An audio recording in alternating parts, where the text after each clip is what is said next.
Salam, vektorlara aid daha bir sualın izahına baxırıq. 17-ci sualda bizə deyir ki, bir kənarı A olan düzgün altıbucaqlının üzərində verilən KL, MN vektorlarının əvəzləyicisi R-dir. Buna görə R-in ədədi qiyməti neçə A-dır? Bizə deyir ki, K vektoru, L vektoru, M vektoru və N vektorunun əvəzləyicisi R vektoruna bərabərdir. Baxırıq ki, L vektorunun başlanğıcı K vektorunun sonuna birləşib. Onda K vektorunun başlanğıcından L-in sonuna çəkilən bax bu vektor, bu bizim K və L-in əvəzləyicisi olacaq. Buna bir Z vektoru deyək. K və L-in əvəzləyicisine bir Z deyək. Z vektoru. Baxırıq ki, N vektorunun başlanğıcı da M vektorunun sonuna birləşib. Onda bu iki vektorun əvəzləyicisi də M-in başlanğıcından N-in sonuna çəkilən bu vektor olmuş olacaq. Bunlar hər ikisi bərabər olduğuna görə onda M və N-in əvəzləyicisi də Z vektoruna bərabər olacaq. Yəni K və L-in əvəzləyicisi Z vektoru idi. M və N-in əvəzləyicisi də Z vektorudur. Onda bizim yekun R vektorumuz 2 dənə Z vektoruna bərabər olmuş oldu. Bəs bu Z-ni necə tapırıq? Z vektoru düzgün altıbucağlının kiçik diaqonalıdır. Düzgün altıbucağlının kiçik diaqonalı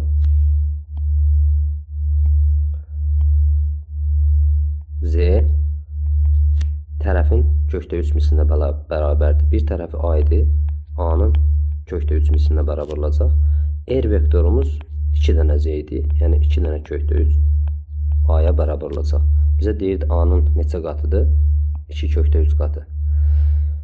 Biz kiçik diaqonalın tərəfin kökdə 3 mislinə bərabər olduğunu hazır düstur şəklində bilirik.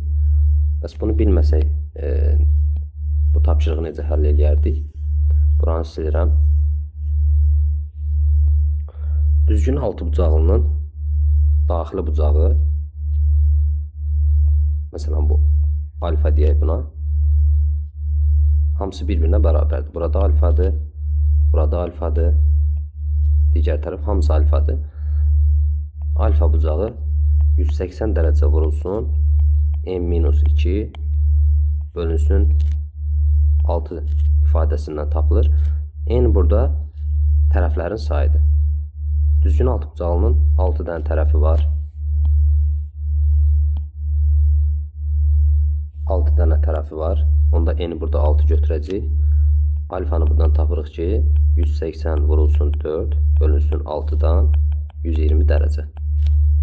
Deməli, daxili bucaqların hər biri 120 dərəcəyə bərabərdir. Yenə biz K və L vektorlarının əvəzləyicisini göstərək, bayaq göstərmişdik. Bu şəkildə idi. M və N-in əvəzləyicisini də göstərək.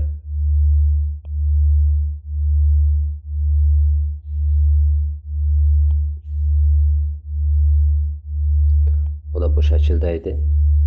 Və bunların hər birinə Z demişdik. Bu da Z'dir, bu da Z'dir.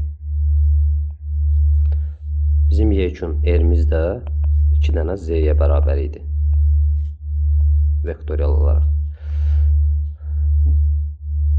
Burada görürsünüz, belə bir üçbucaq yarandı. Bura bilirdik ki, bayaq dedik 120 dərəcədir. Onu göstərməyəcəm, çünki çox qarışıqlı olmasın.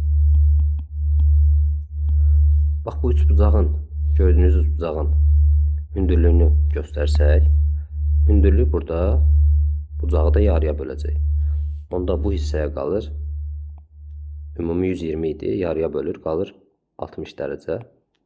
Bura 90 dərəcədir, onda bura qalır 30 dərəcə. Tərəfi də A-ya bərabər idi.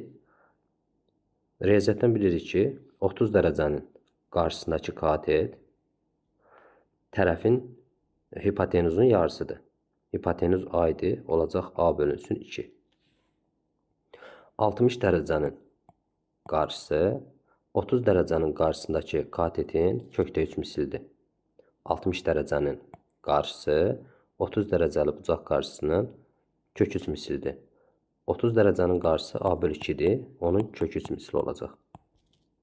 Deməli, bura A bölünsün 2-nin kök 3-üdür. Digər tərəf, bax, burada A bölü 2-nin kök 3-üdür. Onda ümumi Z vektorumuz ədədi qiyməti nəyə bərabərdir? İkisinin cəmi, yəni A kökdə 3. Bayaq bunu biz əzbər yazmışdıq. Bizim erimiz nə idi? 2 dənə Z, yəni 2 dənə kökdə 3A. Yenə cavab E variantı çıxır. Növbəti videolarda görüşənədək hələlik.